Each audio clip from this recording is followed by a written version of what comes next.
Welcome back to the Article 6 educational video series. In this video, we will dive into the carbon market ecosystem and how financing make it all work. To meet countries' nationally determined contributions and net zero goals, all of us have a role to play. From governments and product developers to investors and certifiers. Understanding these roles and how they fit together is essential to bringing high-integrity mitigation projects to life. You will also learn how different financing models, public finance, private finance, blended finance, and result-based finance, can unlock climate action under Article 6 of the Paris Agreement. Let's begin with the first building block of this ecosystem. Understanding the carbon market ecosystem, key players and their roles. The carbon market operates through an interconnected network of stakeholders. Each player, from governments to private sectors to academic institutions, performs a unique but interdependent role. Together, they shape a functional and credible market system. Let's look at how these stakeholders are and what roles they play in the carbon market ecosystem, noting that some organizations may have more than one role that applies to them. First, stakeholders, governments. Governments play a central role in enabling carbon markets to function. They formulate enabling policy and regulatory frameworks for carbon markets. By setting ambitious climate targets that align with the Paris Agreement goals using international carbon markets to complement domestic measures and enhance NDCs. Establishing clear legal institutional frameworks that promote investment in carbon projects, clarifying ownership, rights, and responsibilities, and ensuring transparent governance. They also promote transparent market oversight by overseeing market integrity and operations, promoting public disclosure and transparency on emissions, carbon credits, and trades. Governments are responsible for ensuring implementation in line with Article 6 rules, ensuring that projects contribute to NDCs, maintain high integrity, support sustainable development, and avoid double counting of ITMOS. Finally, they play a role in mobilizing public finance through subsidies, grants, or other incentives that support low carbon development. Stakeholder number 2, private sector, corporates, project developers, investors, and consultants. The private sector drives action on the ground. They lead in carbon project development by designing and implementing emission reduction activities, such as renewable energy or reforestation projects that regenerate high-quality carbon credits and co-benefits. They are also central in carbon credit trading and purchasing, engaging in both primary and secondary markets to trade carbon assets and using them to compensate for their residual emissions to further contribute to climate action. Their role extends to sustainable finance and investment, integrating climate risks and carbon pricing into financial decision-making, and issuing green bonds or impact-focused portfolios. Private actors also drive innovation and technology in the market, developing monitoring, reporting, and verification tools, blockchain systems for traceability, and technology like carbon capture. Through corporate climate action, many companies commit to net zero goals and define emission reduction strategies across their value chains. Finally, consultants and service providers contribute through consultancy services, including support for project development, validation, verification, and corporate sustainability strategy. Stakeholder number 3, non-profit organizations, independent bodies, and civil society. These actors ensure that carbon markets are inclusive, transparent, and effective. Non-profit organizations, including coalitions of business groups, engage in advocacy, community outreach, and sometimes provide capacity building support to a variety of stakeholders, including local communities and businesses, and to help them access carbon finance and maximize sustainable development benefits. Independent certification bodies are instrumental in standards and certification, developing and supporting independent certification schemes that promote high-integrity carbon credits and deliver co-benefits. Independent bodies also promote trust in the market, in both supply and demand sides, as well as market integrity. Through carbon credit quality assessment and review, good practice guidelines for companies using carbon credits, and providing access to transparent market infrastructure. Stakeholder number 4, UN organizations and international development partners. UN bodies and development partners play key roles in shaping the global architecture of carbon markets and supporting them. They lead framework development and global governance, supporting negotiations and implementation of international rules and guidelines, like Paris Agreement and its Article 6. They provide capacity building and technical assistance, including support for national strategies, monitoring, reporting, verification systems, and carbon registries, as well as training and policy advice. Many also support program implementation, running global initiatives, and mobilizing climate finance for developing countries. Their role in market facilitation includes creating neutral platforms for dialogue, knowledge sharing, and standard setting. Stakeholder number 5, development banks and climate funds. These institutions are critical for scaling carbon markets through finance. They support financing of infrastructure and projects, offering concessional loans, grants, and blended finance to enable low carbon and net zero transitions and develop enabling systems. They also engage in carbon credit procurement, running carbon funds, and purchasing quality credits to stimulate early-stage markets. Through technical and policy support, they help countries analyze options and create environments conducive to private investment. Finally, they reduce risk through risk mitigation and guarantees, using insurance or shared risk mechanisms to encourage private capital. Stakeholder number 6, academic and research institutions. Academic institutions bring research, innovation, and independent insights. They contribute to research and knowledge generation, examining market performance, carbon pricing, and policy outcomes. They develop tools and methodologies for carbon accounting, emission modeling, and MRV systems. In the area of capacity building and education, they train future experts through academic programs, workshops, e-learnings, and certification.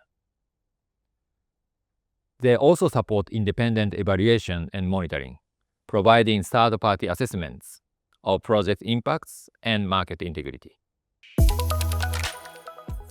Financing mitigation projects. Effective climate mitigation hinges not only on strong policy and technical solutions, but also on securing the right financing. Under the Paris Agreement, countries work together to reduce emissions, but none of it is possible without capital. Financing is what turns a promising idea into a functional mitigation project, generating real results. Now, mitigation projects vary widely.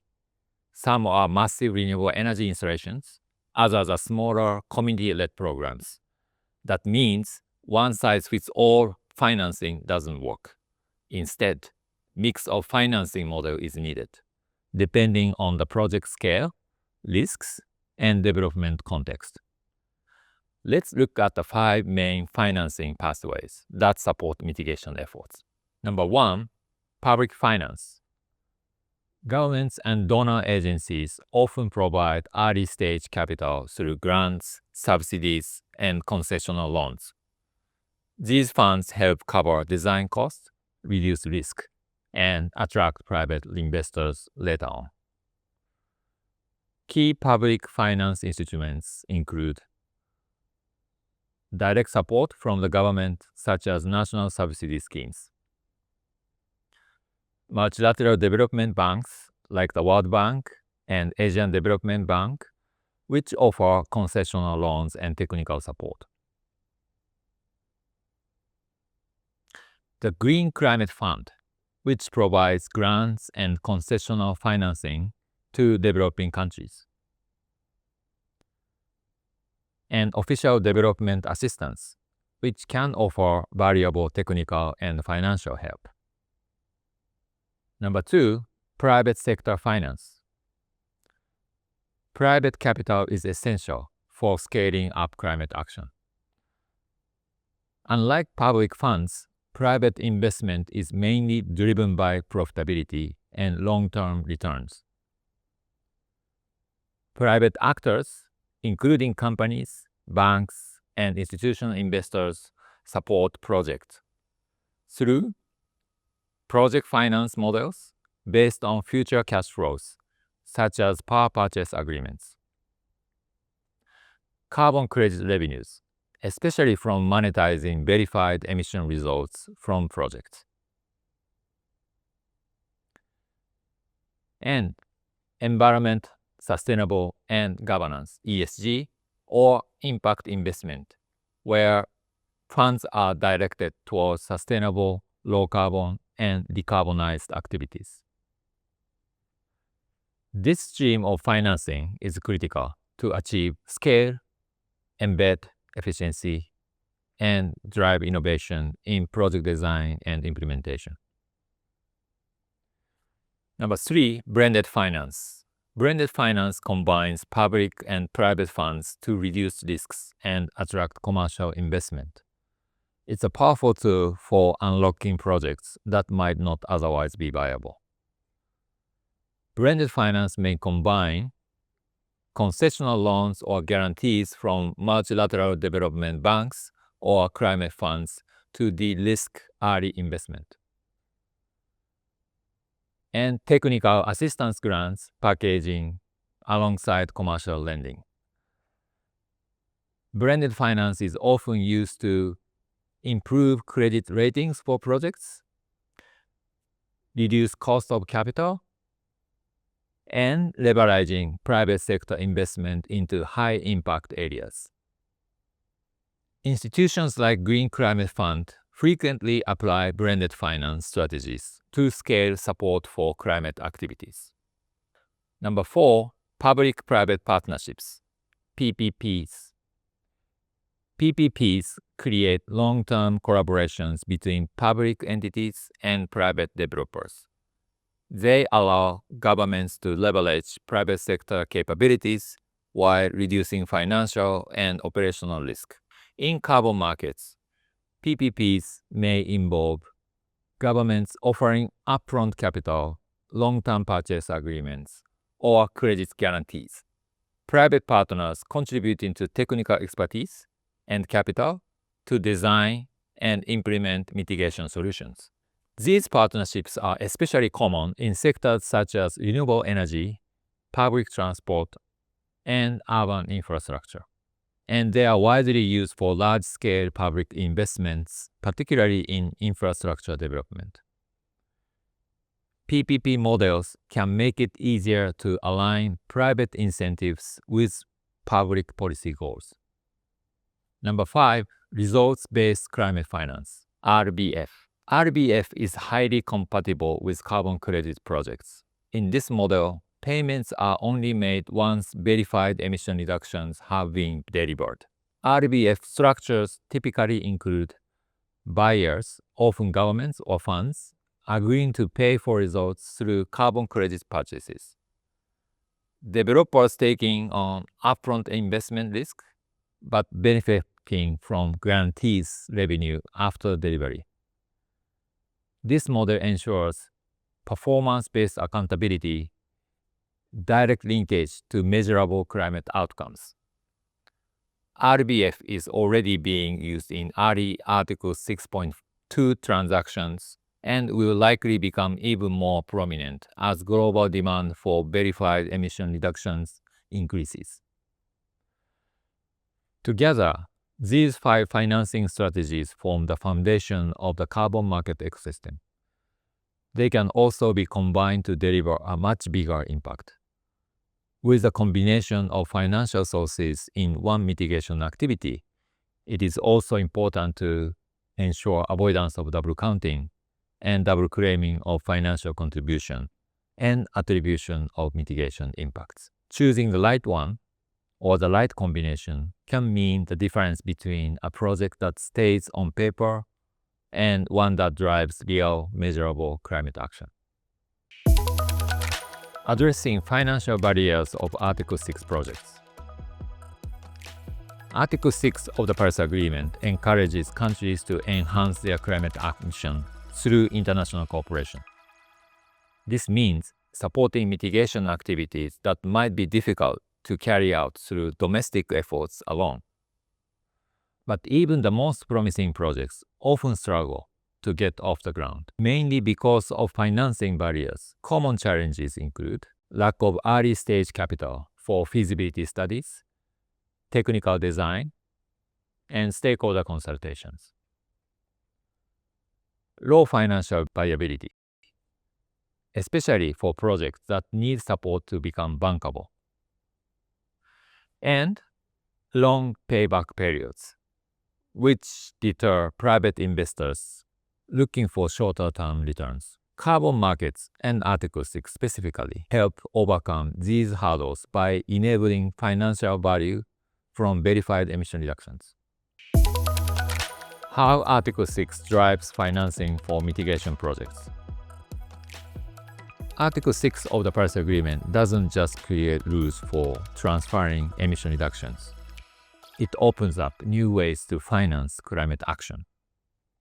By enabling international cooperation through ITMOS, Article 6 helps unlock funding that might otherwise be unavailable, especially in developing countries. These financial flows are not one size fits all. Depending on the country's framework and the project stage or risk profile, financing can enter at different points of the project cycle. Let's explore 3 key pathways through which Article 6 can drive funding into mitigation activities. Number 1, result-based payments. In this model, finance is disbursed upon delivery of ITMOS. Countries or authorized institutions and the project developer may conclude an ITMOS purchase agreement early in the development of an Article 6 project, agreeing on a fixed or floating carbon price. Alternatively, the arrangement with buyers may occur after the mitigation outcomes are issued and available on the market. This approach makes environmental outcomes directly investable, improves access to private finance, and promotes robust monitoring, reporting, and verification systems for credible mitigation results. Number 2, upfront investments. Some governments, multilateral banks, and private investors provide early-stage capital to support Article 6 project formulation and implementation. This support often based on expected future mitigation results and may include mitigation sharing arrangements, early access to ITMOS, or benefit sharing arrangement. This pathway helps de-risk the early phase of project development. Number 3, implementation support. Development partners and governments may fund the enabling environment for Article 6 implementation.